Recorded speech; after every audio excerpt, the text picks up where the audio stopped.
Happy Hour with Vic, episode 10. Let's drink. What are we drinking today? Costeñas! Super cold, super ice cold. Let's go ahead and crack this open. This would be Costeña número 3.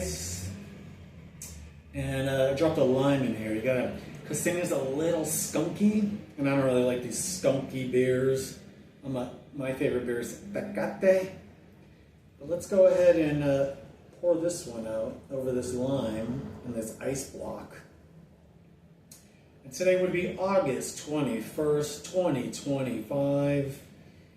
One day before the best day of my life, which would be, well, the anniversary of the best day of my life, which would be August 22nd, 2025.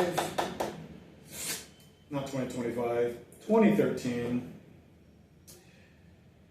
August 22nd, 2013 would be the best day of my life.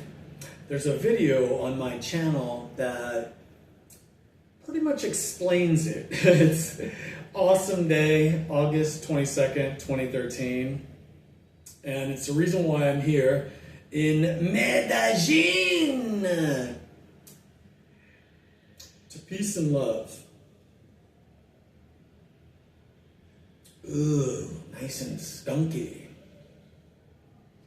So we're still in Medellin. When this is all said and done, which would be August 30th, 2025, I will have been in country, well, both of us, 89 days.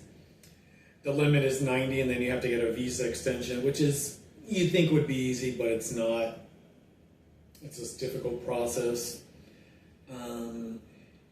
So we'll be leaving here. The countdown is on, 9 more days, and we are out of here. So almost 3 months here in Colombia, and I've made the best of it, drinking pretty much every day. Not every day. Almost every day. I'd say, I'm gonna do the math on this because I'm an honest person. My guess is I drank 90% of the days. So maybe I probably had 2 weeks no booze in these 3 months total, 2 weeks. And, but on top of that, on top of the drinking, we have plant medicine here. Most people know it as marijuana, and that allows for a little bit of a break from the boozing, and from those experiences, peak experiences, I learned a lot. So I actually did make the best out of this time spiritually. I started meditating, transcendental meditation. I'm up to 9 minutes twice a day, and by the time we leave, I'll be at 10 minutes. And the goal is to get to 20 minutes twice a day. But you're not going to go to 20 minutes immediately. That's insane. So I did that, and then the other day, which would be, when was that? The 17th, August 17th. We had a pretty good experience. Peak experience for sure.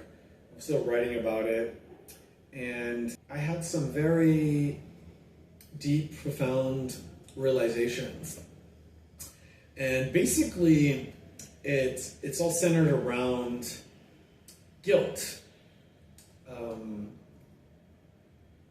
Well, we went to, before this peak experience, before this realization, we went to this probably the highest rated Italian restaurant in Medellin. It's right over, it's 3 blocks away from here. And 3 blocks, what's that? That's nothing. Here's the problem. We're in probably not the worst neighborhood in the city, because there's all these neighborhoods up here they're called barrio populares, like popular. I don't know what the fucking logic is to that name. Like, why would it be called the popular neighborhood? That doesn't make any sense to me. And my wife hasn't explained it to me. She doesn't know why. So, but because we're at lower, this is my guess, I'm figuring this out as I'm talking. We're at a lower level. These shittier neighborhoods are way up on these hills. Kind of like in Brazil. The favelas are way up on a hill, and then all the rich people live by the beach, way down the hill. Which is it's interesting because who has the better view? The people on the top of the hill have the better view.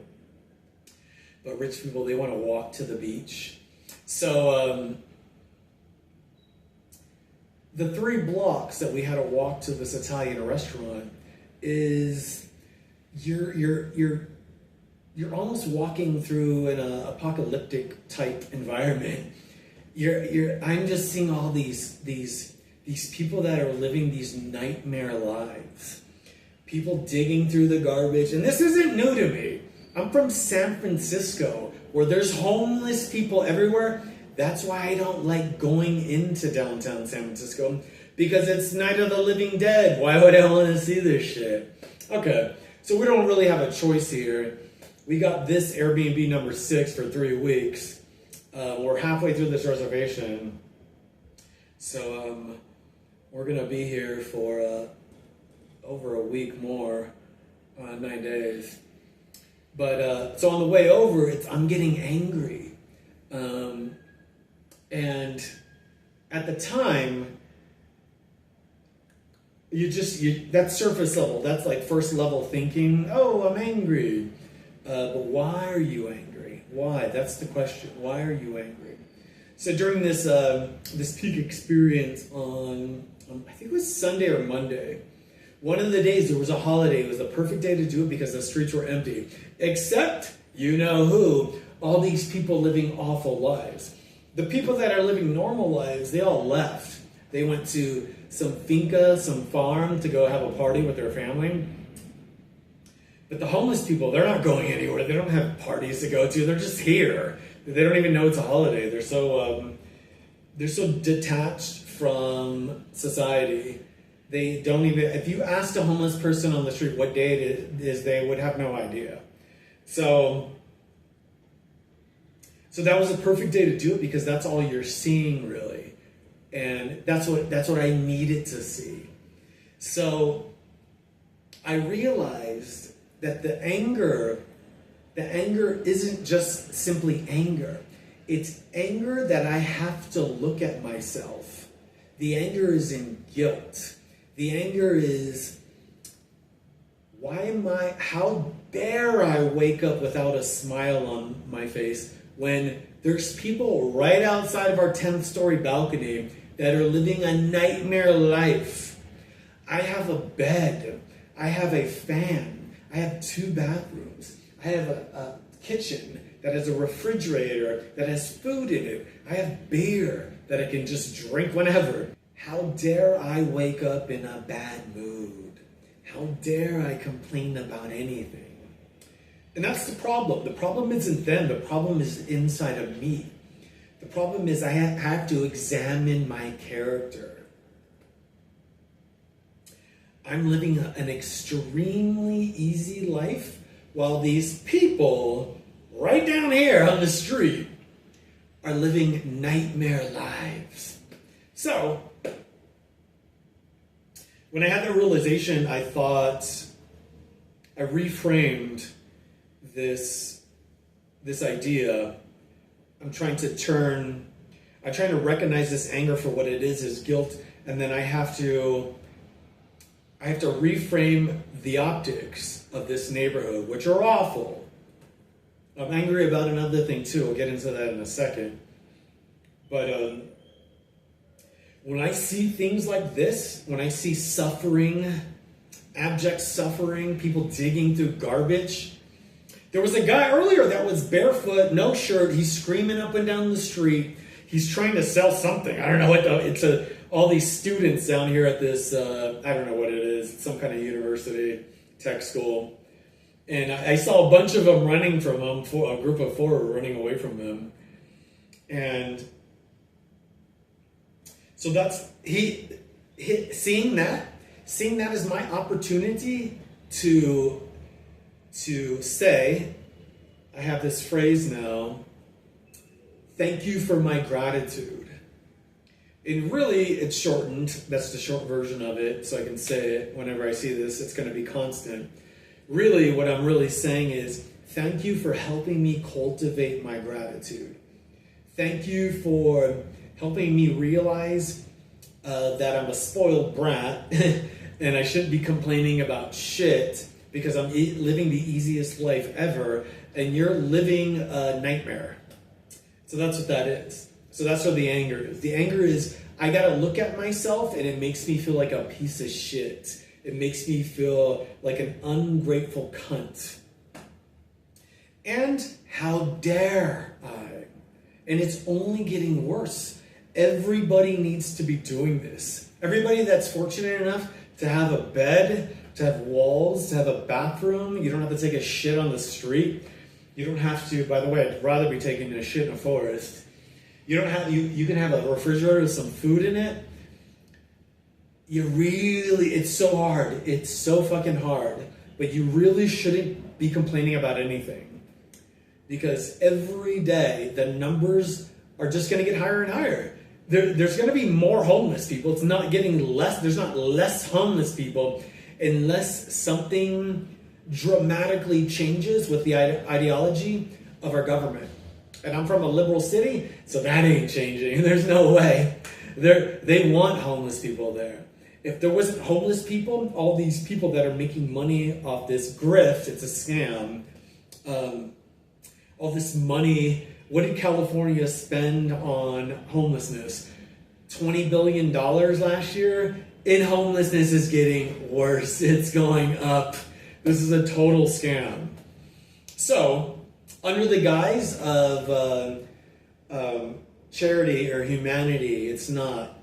If they have, the people that have jobs that are related to homelessness, they have no incentive of the cure. If there's no homeless people, they don't have a fucking job. So where's the incentive at? Are they just amazing people? It's just in their hearts to cure homelessness? Absolutely not. They'd have to go drive a fucking bus. And nobody wants to do that. So, tomorrow, the anniversary of the greatest day of my life, August 22nd, 2013, I'm going to have the opportunity to walk through this neighborhood because we're going to go to the same Italian restaurant. And my wife, her aunt, and her mom. And it's guaranteed. You're going to be walking by homeless people.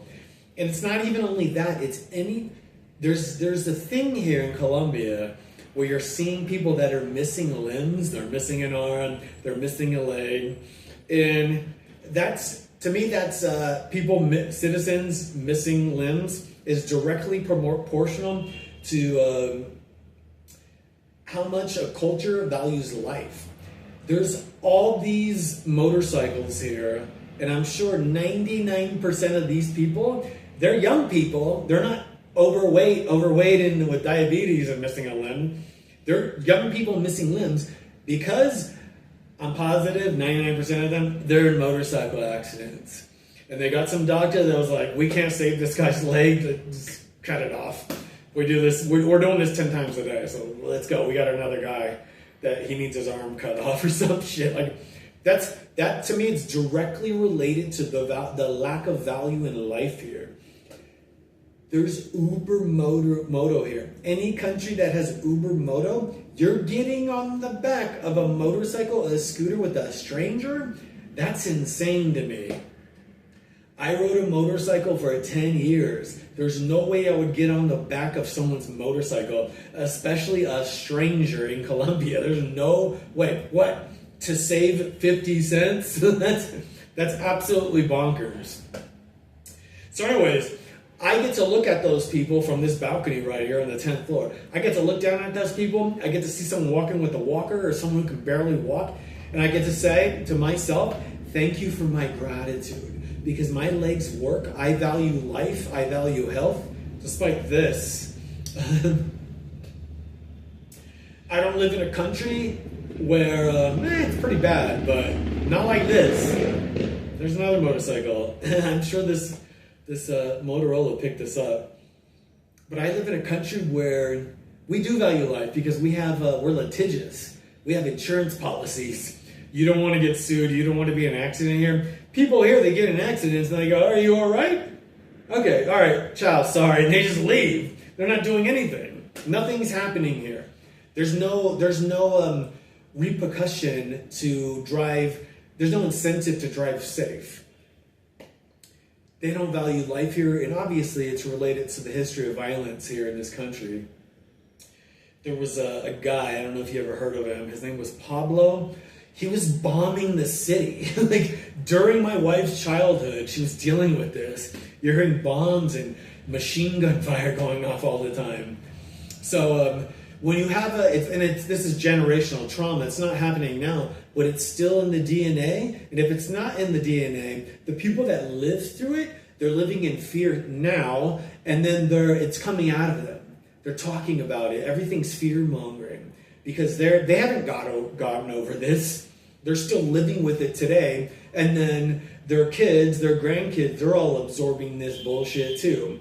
So that's what's happening here. And all of this, it's good. I appreciate the exercise in gratitude, which is good because I started about maybe over a month ago. I started transcendental meditation. And with that, I figured out a way to pair it with gratitude. So if you don't know, TM, before the age of technology and information, you had to go get a guru and he had to give you a mantra. You don't got to do that. That's ridiculous. You go online, you can find your mantra, but all the mantras, they don't really mean anything to someone like me because I speak English. And these mantras are in Sanskrit or something. I don't know I have no idea what these things mean. They're all broken down by age. If you're like 20 to 29, you say this, and you're 30 to 39, you say that. And so anyways, I came up with my mantra. First, I changed it. I had one of these ones from the olden days, before the age of information. And so at first I had this mantra, Hirim. It's like Hirim, something like that. And then I changed it to peace and love. Because if you don't know this, our true essence, this isn't home, earth, this dimension. Home is somewhere else, it's not here. But our true essence is peace and love. If you don't believe me, you don't have to believe me. Who am I? I'm just some guy that retired at 39 and has been traveling in Colombia for 3 months. I haven't worked for almost 8 years, but you don't have to believe me. Paid my house off in less than 7 years, but you don't have to believe me. Go on YouTube. We're living in the age of information. Go on YouTube and watch all these near-death experience stories, testimonials. Watch them. And try to figure out, it's pretty obvious, the common denominator. They're all going to be saying the same thing. And, are you a logical thinking person? Are all these people lying? They're not lying. What's the game? True essence. Our true essence is peace and love. And so my mantra was that, just exactly that, peace and love. And then I changed it because these optics in this neighborhood got me thinking about I need to start practicing gratitude, which I tried to in the past, and it's strange to me that because I'm really disciplined about a lot of things, I have all these daily exercises that I do, and for some reason, here's the reason. This is the logical, critical thinking reason that I wasn't practicing gratitude. It's because it's easier to be in a bad mood. It's easier to not be smiling. This is why when you meet a person, one of these rare individuals that is happy-go-lucky, you vocalize it. It's so different. It's so rare. It's imprint. You know that you're meeting somebody different. And I've had this experience with people, with them recognizing this in me. Maybe in 2018, I was in a Airbnb private room in Medellin, which is that way. We were in Medellin before this Airbnb. Private rooms, and usually it's private rooms, it's all these dudes. And I met a couple of the dudes and they're all fucking weirdos, socially retarded, and social retards. Sorry, I misspoke. I don't want to offend the socially retarded. So there was an American girl in this Airbnb renting a room, and I ran into her in the kitchen or the living room, and we were talking for 10 minutes, and she literally said this to me. She goes, "Oh my God, I love you." And I was a little taken aback by that, but I played it off, and I was just, whatever. And I know what she meant. I'm not autistic or socially retarded. I know what she meant. Obviously, she's not in love with me. I know what she meant. She meant, I've been meeting and running into all these dorks in this Airbnb, and they have such goofy, weird, boring energy, and now I'm meeting you. And she felt compelled to say that to me, and which is interesting. I appreciate that from her, but honestly, I tried to avoid her the whole time because I'm in Colombia not to meet American chicks. I want to meet some local chicks. No, I don't want to meet this dorky American chick. And she probably was like, "Oh my God, where is this guy?" I try to avoid her, like I said. But the point is that that's in me. I have that capacity in me to be this happy person. And where did it go? It got, with all of us, it got beaten out of us at some point. Our peace and love. Because that's what I was showing to her. I was showing her peace and love. I wasn't being this weirdo that she's been interacting the whole time she's been here in this city. I changed, modified my TM practice, paired it with gratitude practice. Gratitude. So instead of saying peace and love over and over, I can start that. We're at 9 minutes right now. 9 minutes is a long time. If you want to do this, you could start at 3 minutes. Keeping your eyes closed for 3 minutes is hard. 5 minutes, it's hard. But for some reason, I was able to do it for 5 minutes, and now I'm up to 9 minutes. And then every week or two, I'll add a minute until I get to 20 minutes. But so now I'm doing peace and love to start, and then I'm changing it to I'm so lucky because. I'm so lucky because. Thank you for my gratitude. And really, it's thank you for the opportunity to practice gratitude because I'm grateful for the awareness. I'm grateful that I have the awareness to know that I need to be practicing gratitude. Because I think, and this is why it's so hard. It's so hard to practice gratitude because then you have to question your character. You could be having a bad day, but you have everything you need. You're not living on the street taking a shit in a corner. You have everything you need, but you still have to go to a fucking job that you hate. All right, that's almost everybody. That's why I retired at 39, because I knew this when I was a kid. Work is a scam. So even though, despite this reality that you're living, you still have to practice vocalizing it, saying it in your head. You have to practice it because that's probably the only way that you can keep yourself grounded in the reality of your experience here. You're not living on the street. You're not digging through a fucking dumpster for food. So it's super important that everybody should have a gratitude practice, and everyone needs to believe, they need to realize that they are a soul first and a human second. That's how it is. Soul, human. That's the hierarchy. You're a soul first and you're a human being second.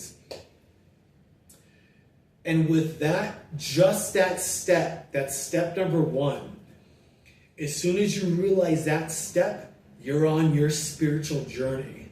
And I think I'm gonna say 98% positive. If you just know that you're a soul first, and this is just a classroom. This is just a classroom where you're supposed to be nurturing your soul.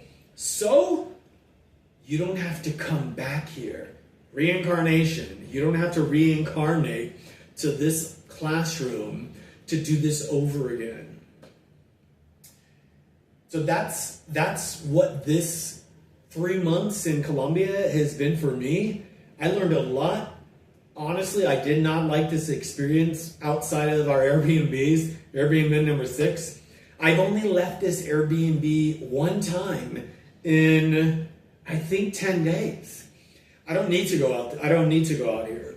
It's too upsetting. It's too irritating. It's too aggravating. And again, angering, all of that is rooted in guilt, because I'm not waking up with a smile on my face. How dare I not wake up with a smile on my face? How dare you not be in a good mood, you piece of shit asshole? So I'm going to work that out. And here's the thing. I've been dealing with this for at least 8 years because this was my intention. I did ayahuasca, not 1 day, 2 days in January of 2018. And that was my intention for this ceremony. And I didn't work it out. And now I know this because I was explaining this to some other guy that was there, this guy from LA. He was really annoying. I told him about my intention. And he was like, don't ever think you don't deserve your life. Don't ever think you don't deserve this and that. And in my head, I was like, this dude needs to calm the fuck down. He sounds super entitled. He sounded like a bad person. So he needed that experience. He needed to do ayahuasca. I tried to stay away from him because I didn't like his energy. And but he was lost, spiritually lost. How I don't deserve this. This is just luck. That's why part of my gratitude practice starts with, I'm so lucky because I was born in California. I'm so lucky because I get to live in this body. This gratitude practice, I'm facilitating it with the pairing with my TM. But I think this is going to be the hardest thing to do, and it's going to be the most impactful. I feel like this is it. This is going to change a lot inside of me, my character, how I view the world. It's going to cultivate more positivity in how I walk through this world, this classroom, this experience, and it's going to nurture my soul. It's going to make me, I don't want to say a better person. It's to the outside individual. Yeah, it's going to make it, I'm going to appear to be a better person, but that's not it. It's going to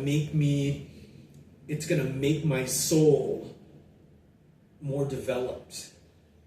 And the end game for this is so I don't have to come back here.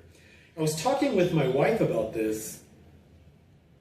I'm comparing it to repeating high school. Like you're flunking out of high school. If you don't nurture your soul, if you don't understand that you're a soul first and a human being second, you're gonna have to repeat this shit. And you don't want to, because this is getting worse. It's not getting better unless you're living in a Nordic country, and those countries are getting worse too. All the immigration, they're coming from a good place. Their government, they're like, oh, our borders are open. All these people from Syria and all these people from these other Middle Eastern and African countries, come on, you're welcome. Yeah, but they're also bringing over their culture and their values, and look what's happening in these countries. They're going downhill. That's where they're going. Getting worse. So be responsible and do yourself a favor.